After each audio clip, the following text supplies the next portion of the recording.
नमस्कार, स्वागत है आपका हमारे इस YouTube चैनल पर। मैं मुनमुन श्रीवास्तव आपका हार्दिक अभिनंदन करता हूं। आप देख सकते हैं ये पोस्टर और ये नज़ारे, कैंपस की फ़िज़ा बिल्कुल बदली हुई है। कैंपस अब इलेक्शन मोड में है और बहुत से ऐसे स्टूडेंट भी यहाँ पर देखने के लिए आ रहे हैं कि आखिर चल क्या रहा है, डूसू इलेक्शन कैसा होता है। और यहीं पर हमें मिल गए आकाश, और आकाश को आपने जो है वो कुछ हफ्तों पहले सुना भी होगा, जब CUT के प्रिपरेशन की जो टिप्स दी जा रही थी तो उसमें आकाश ने भी जो है वो टिप्स दिए थे। और आकाश इस समय जो है वो ड्यू के VCI स्कीम यानी वाइस चांसलर इंटर्नशिप स्कीम के वॉलंटियर हैं और वो इंटर्नशिप कर रहे हैं इस समय ड्यू के PR ऑफिस में। और इनसे हमारी मुलाकात हुई, आइए इनसे जानते हैं, क्योंकि इनको जो है वो पिछले दिनों अपने कॉलेज में भी एक बड़ी जिम्मेदारी दी गई है। और क्या है, आइए इनसे जानते हैं। स्वागत है आकाश। बहुत बहुत शुक्रिया Munmun sir, I am so grateful, आपने मुझे अपॉर्चुनिटी दी और आपसे मिलकर मैं भी बहुत आज खुश हुआ कि तो आज आप क्या देख रहे थे? इलेक्शन देखने आए थे? हाँ सर, यहाँ पे अब बहुत भीड़ भाड़ हो रही है आपस में, पूरा इलेक्शन माहौल आप पूरा देख सकते हैं, चारों तरफ पोस्टर्स और नीचे पोस्टर्स लगे हुए हैं। तो ये एक अलग जलवा रहता है ड्यू का, कहीं भी आप जाइए इलेक्शंस के टाइम पर। क्योंकि अब आप तो सेकेंड ईयर में हैं। जी सर। तो आपने तो ये जलवा पिछले साल भी देखा होगा। हाँ सर, पिछले साल भी देखा है, इस साल और भी ज़्यादा जलवा दिख रहा है। क्योंकि क्या मतलब पिछले साल से इस साल में क्या बदलाव है? सर इलेक्शंस में पिछले साल से इस साल बदलाव मैं कह सकता हूँ, वो जो शोर होता है इलेक्शंस का, वो इस बार सिर्फ ड्यू के कैंपस तक सिमट कर नहीं रह गया है, अब वो शोर चारों तरफ फैल चुका है। तो वो शोर जो है वो पिछली बार से इस बार बहुत ज़्यादा है। मतलब कॉलेज तक शोर है? कॉलेज तक शोर है सर इस बार इलेक्शन का। अच्छा, और आपका कॉलेज जो है वो आर्यभट्ट कॉलेज? जी सर। वहाँ पर क्या माहौल है? जी सर, आर्यभट्ट कॉलेज में बिल्कुल चुनावी माहौल है, रैलियाँ निकलती है, वहाँ पे नेता लोग आते हैं, सबसे हाथ मिलाते हैं, तो वहाँ का माहौल भी सर एकदम चकाचौंध है मेरे सर। अच्छा, आज आपने बताया कि कॉलेज में जो है वो आपको एक बहुत अहम जिम्मेदारी दी गई है, क्या है वो? हाँ सर, कुछ दिनों पहले मेरे दिमाग में ख्याल आया कि ड्यू के कैंपस में एक पॉडकास्टिंग सोसाइटी भी होनी चाहिए। तो मैं 2-3 महीने की मेहनत के बाद हमने अप्रूवल लिया और आज ड्यू में अभिव्यक्ति नाम से एक नई पॉडकास्टिंग सोसाइटी खुली है। तो मैं उसी का अभी प्रेसाइड करता हूँ, प्रेसिडेंट हूँ उसका। और हमारा एक विज़न है कि हम उस सोसाइटी के थ्रू ऑल ओवर इंडिया में उन मुद्दों को उठाएंगे, उन लोगों से बात करेंगे जिनको लोग असल में सुनना चाहते हैं। अच्छा, नाम भी बड़ा अच्छा रखा है आपने, अभिव्यक्ति। तो इसमें मतलब किन किन लोगों को बुलाएंगे? सर इस सोसाइटी जैसे कि ड्यू के स्टूडेंट्स ने खोला है, तो सबसे पहले हम एजुकेशन पर ही फोकस करेंगे। तो जो लोग शिक्षा से जुड़े हुए हैं, शिक्षा के खातिर लोगों के मन में बहुत सारे सवाल होते हैं, चाहे वो एडमिशन से हो, चाहे वो आप देखेंगे कि हमारे नंबर स्कोरिंग पे हो। तो ऐसी सिचुएशंस में एक पॉडकास्ट क्रिएट करने की नीड बहुत ज़रूरी दिखाई पड़ती है। अच्छा, तो ये जो है आपकी जो सोसाइटी है, आपने बताया कि पॉडकास्ट सोसाइटी है, उसके आप प्रेसिडेंट बने हुए हैं। तो क्या आपको लगता है कि जैसे अभी जिन फ्रेशर्स का एडमिशन हुआ है दिल्ली विश्वविद्यालय में, तो उन्हें भी सोसाइटीज़ वगैरह ज्वाइन करनी चाहिए कॉलेज में? जी हाँ, कई फिल्मों के डायलॉग भी याद आते हैं कि कॉलेज सिर्फ पढ़ाई के लिए नहीं होता। तो हमें देखना। अच्छा, वो वाला गाना जब माना कि कॉलेज में पढ़ना चाहिए। हाँ सर। और रोमांस का भी एक लेक्चर होना चाहिए। हाँ सर, होना चाहिए। हाँ, रोमांस का भी लेक्चर होना चाहिए सर। उसका लेक्चर के अलावा हम ये देख सकते हैं कि ड्यू में सबसे बड़ी और सबसे बहुत फेमस चीज़ है हमारी सोसाइटीज़, चाहे वो पॉडकास्टिंग सोसाइटी अभिव्यक्ति हो, चाहे वो डेप्सॉक हो डिबेट करने के लिए। तो ऐसी सोसाइटीज़ जब लोग जाते हैं तो उनका एक होलिस्टिक डेवलपमेंट हमें देखने को मिलता है सर। इसका मतलब ये कि वो सिर्फ पढ़ाई में या नर्ड या किताबी कीड़े बन के नहीं रह जाएंगे, वो जाएंगे अपनी कला को वहाँ पर निखारने, और उसके बदले में उनको एक नई ज़िंदगी, एक नई पर्सनैलिटी मिलती है। मतलब ये है कि कॉलेज आप गए हैं तो केवल पढ़ाई करने के लिए, बुक वॉर्म बनने नहीं गए हैं? जी सर, तो बिल्कुल। आपको कितना फ़ायदा हुआ एक साल, अभी जैसे सेकेंड ईयर में आप हैं, तो एक साल में क्या देखा आपने कॉलेज में? सर मैंने रंगमंच वालों को बीच रास्ते में नुक्कड़ नाटक करते हुए देखा, मैंने डेप्सॉक वालों को आपस में डिबेट करते हुए देखा, चाहे वो कन्वेंशनल डिबेट थे, चाहे वो उसमें पार्लियामेंट्री डिबेट हो। मैंने अपने खुद पॉडकास्ट करने वालों को लोगों के साथ बैठ के पॉडकास्ट करते हुए देखा है। तो इन दिनों पर मैंने देखा कि जो डांस वाले हैं वो वहाँ पे बैठ के वहाँ पे डांस करते हैं, जिनका गाना अच्छा है वो अलंकार जैसे सोसाइटीज़ में, म्यूज़िक में, वर्चुओसो जैसी सोसाइटीज़ में हमारे वहाँ पे आकर अच्छे से गाना गाते हैं। तो कह सकते हैं सबके अंदर एक अपनी अपनी कला होती है, तो सब लोग एक दूसरे से किसी भी तरीके से अलग है और यूनिक है, और उस यूनिकनेस को निखारने के लिए सर सोसाइटीज़ की बहुत बड़ी भूमिका मुझे दिखाई पड़ती है, अगर जब हम बात करते हैं लोगों के पर्सनालिटी ग्रोथ, होलिस्टिक ग्रोथ। अच्छा, ये जो सोसाइटीज़ हैं कॉलेज की, तो जाहिर बात है इनके लिए ऑडिशंस वगैरह होता है? जी सर, ऑडिशंस होता है, और हर सोसाइटी का अपना अपना राउंड्स होता है। जैसे अगर आप बात करते हैं कि सबसे पहले एक फॉर्म आपको दिया जाता है, वो हर सोसाइटी से रिलीज़ करती है, और उसके बाद एक इंटरव्यू राउंड या फिर कोई ऑडिशंस लेता है, तो उसके हिसाब से सबके एक सिलेक्शंस होते हैं। सीट्स बहुत ज़्यादा लिमिटेड होती है, तो उसमें से भले ही लोगों को चुना जाता है, पर हर सेमेस्टर में और हर साल वो सीट्स हर बार निकलती है।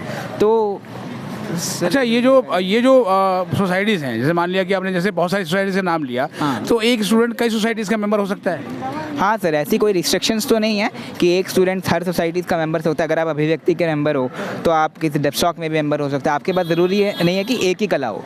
हाउएवर एक चीज़ और देखने को मिलती है कि ड्यू में पढ़ाई वाला मामला, अटेंडेंस वाला मामला संभालने के लिए मुश्किल हो जाता है। 17 से 25 के आसपास का अटेंडेंस, मतलब कॉलेज टू कॉलेज डिफर करता है। हाउएवर जनरली इतने में अटेंडेंस आपको मिल पाती है, उसके अलावा बाकी अटेंडेंस को आपको मेंटेन भी करना होता है। और बड़ी समस्या तब आती है जब कोई भी बंदा अगर 2-3 सोसाइटीज़ आपस में ज्वाइन कर ले, तो फिर उसको अपना अटेंडेंस भी मेंटेन करना है, सोसाइटीज़ का काम भी करना है। तो इसलिए एज अ सीनियर, मतलब कोई अगर मुझसे पूछता है, मैं बोलता हूँ 1 या 2 ज़्यादा से रखिए, ताकि सब कुछ बैलेंस हो जाए।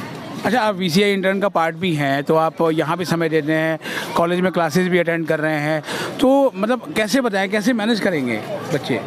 जी सर, VCIS में आए हुए मुझे 3 महीने हुए हैं, और निश्चित ही एक बहुत डाइवर्स और बहुत गहरा प्लेटफॉर्म है, जहाँ पर आपको कई लोगों के साथ मिलने को मिलता है, कई बड़ी हस्तियों के साथ मिलने को मिलता है। आप भी एक बड़ी हस्ती है सर। मैं कोई बड़ी हस्ती नहीं हूँ सर, आपसे मेरी मुलाकात हुई, मेरे भाग्य धन हुए। तो सर, ऐसे ही कई लोगों के साथ हमें VCIS में मुझे मिलने को मिला। मैंने समर में ज्वाइन किया था, उस टाइम पे तो ऐसे कोई टाइम मैनेजमेंट की प्रॉब्लम नहीं थी, क्योंकि उस टाइम हफ्ते में हमें 20 घंटे देने थे, तो मैंने सारे दिए। अभी उसको एक्सटेंशन में मैं पार्ट टाइम कर रहा हूँ, और जैसे ही मुझे टाइम मिलता है उसको पूरा करने के लिए मैं कॉलेज से ख़त्म करके अभी यहाँ पे आया हूँ नॉर्थ कैंपस। तो ऐसे ही मैं किसी तरीके से बैलेंस करता हूँ, कभी कॉलेज का कोई एक क्लास छूट जाता है, कभी यहाँ पे कुछ छूट जाता है, तो पर फिर भी दोनों को एक साथ कई मायनों में बैलेंस हो पाता है। अच्छा, आप आर्यभट्ट कॉलेज में हैं, और आर्यभट्ट कॉलेज जो है वो नॉर्थ कैंपस से बहुत दूर है, और नॉर्थ कैंपस जब नहीं मिलता तो स्टूडेंट के मन में एक कसक रहती है कि कोई हमको भी नॉर्थ कैंपस दिला दे, तो फिर हमारी चाल देख ले, ठीक है ना? तो आपको अफसोस नहीं होता कि आपको आर्यभट्ट कॉलेज मिला और उसके बाद आपका रिजल्ट आया, तो आप भी कहीं नॉर्थ कैंपस के कॉलेजेस में माइग्रेशन के लिए ट्राई करते? देखिए, मैं साइकोलॉजी का स्टूडेंट हूँ, और अनफॉर्चुनेटली मेरे कितने भी नंबर आ जाए, लड़कों के लिए नॉर्थ कैंपस में साइकोलॉजी नहीं है, तो वो तो माइग्रेशन पॉसिबल ही नहीं था मेरे लिए। अच्छा, मतलब आपके लिए तो मेरे लिए तो मेरे अनलकी निकले। हाँ सर, मतलब जितने भी लड़के हैं वो साउथ कैंपस में ही जाएंगे साइकोलॉजी करने, पर मैं आशा करता हूँ DU नॉर्थ कैंपस में भी साइकोलॉजी लाए आगे। पर उसके अलावा हम देख सकते हैं कि ऑल्दो एक हाइप तो है कि नॉर्थ कैंपस में आप देख सकते हैं जिस तरीके की हाइप है, पर साउथ में भी जाओगे आपको कुछ ज़्यादा फर्क नहीं दिखाई देगा। ऐसे बड़े बड़े पोस्टर्स, ऐसी नेता लोग घूमते हुए दिखाई देंगे। DU है, चाहे वो नॉर्थ कैंपस हो चाहे वो साउथ कैंपस हो। तो मैं इतना कहूँगा कि यहाँ पे एक हाइप ज़रूर है, और आने का मन ज़रूर करता है, और आप आ भी सकते हैं। गेट नंबर 4 उधर से खुला है, तो आप वहाँ पे देख भी सकते हैं। पर जब कॉलेजेस की बात आती है तो इसमें रिग्रेट रखने की ऐसी कोई खास बात है नहीं। अगर अच्छा, इस छात्रा मार्ग पे आज टहलने का मन क्यों किया? यहाँ आप देखिए पूरी तरह से जो है वो पोस्टर बिखरे हुए हैं, हर तरफ कागज़ ही कागज़ है, ऊपर बैनर लगे हुए हैं, तमाम बिल्कुल कैंपस का माहौल ही बदला हुआ है। तो आप इस माहौल में घूम के क्या कर रहे हैं? सर, जैसे कि बाकी स्टूडेंट्स को भी आप देखो, कोई अपने कॉलेज से आ रहा है, कोई इधर से घूम रहा है, तो ये कुल मिला के चुनावी माहौल का एक असर दिखाई पड़ता है हमें, कि हम कि अलग अलग नेता लोग आके जब आपसे वोट मांगते हैं, इसका मतलब वो आपके मुद्दों को उठा रहे हैं। और किसी भी एक लोकतंत्र में जब लोगों के मुद्दे नेता लोग उठाते हैं तो वहाँ पे विकास होता है। तो मेरा यही मानना है कि जब हमें DU में कई समस्या है, चाहे वो एडमिशन को लेकर समस्याएं आती हो, यहाँ कई मामलों में हमें कई छात्रों के साथ मतलब समस्याएं दिखती है। इसके बाद बाकी समस्या में चाहे वो साफ़ सफाई की समस्या हो, चाहे वो DU में एडमिनिस्ट्रेशन से रिलेटेड कोई समस्या हो, तो ये समस्या बिना छात्रों के एक साथ आए हल नहीं होंगी।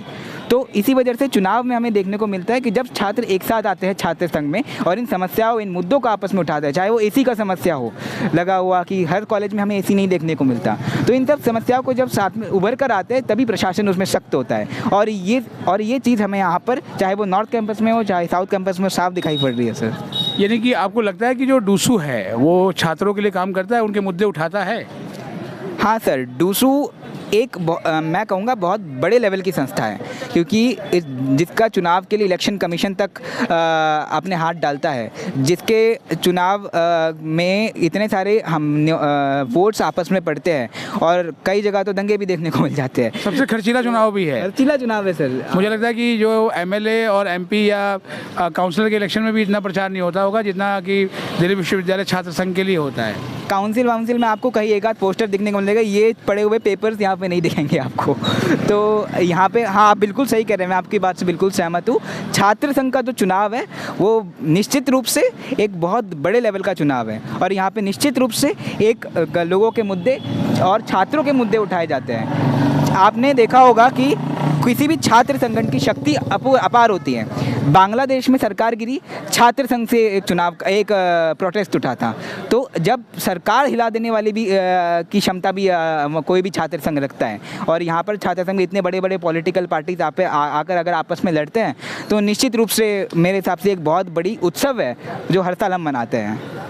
आपने सुना आकाश को और इन्होंने जो बताया कि किस तरीके से जो है ये अपने सोसाइटीज़ के काम को मैनेज करते हैं, अपने इंटर्नशिप प्रोग्राम को मैनेज करते हैं, अपनी पढ़ाई को मैनेज करते हैं और उसके साथ साथ जो है वो क्या चल रहा है ड्यू की फ़िज़ा में उसको देखने के लिए भी लगातार सक्रिय रहते हैं। और आज दिल्ली विश्वविद्यालय में जो छात्र संघ के लिए नामांकन का आज अंतिम दिन है और इसीलिए देर शाम तक भी मैं इनको कहूँगा कि थोड़ा सा दिखाएँ, थोड़ा सा कैमरे को पलट के कि देखिए दूर तक जहाँ भी आप देखेंगे सिर्फ बैनर झंडियाँ यही नज़र आ रही हैं और गाड़ियों का तो पूरा काफिला जो है आगे अगले चौक तक रामजस और किरोड़ीमल कॉलेज तक लगा हुआ है। इसका मतलब ये है कि विश्वविद्यालय पूरी तरीके से जो है वो अब इलेक्शन के रंग में है। हालांकि एडमिशन अभी भी चल रहे हैं। फिलहाल आज के लिए इतना ही। अगर हमारे चैनल पर नए हैं चैनल को सब्सक्राइब कर लें और इसे अपने दोस्तों के बीच शेयर करें। मिलते हैं एक और एपिसोड के साथ, तब तक के लिए नमस्कार।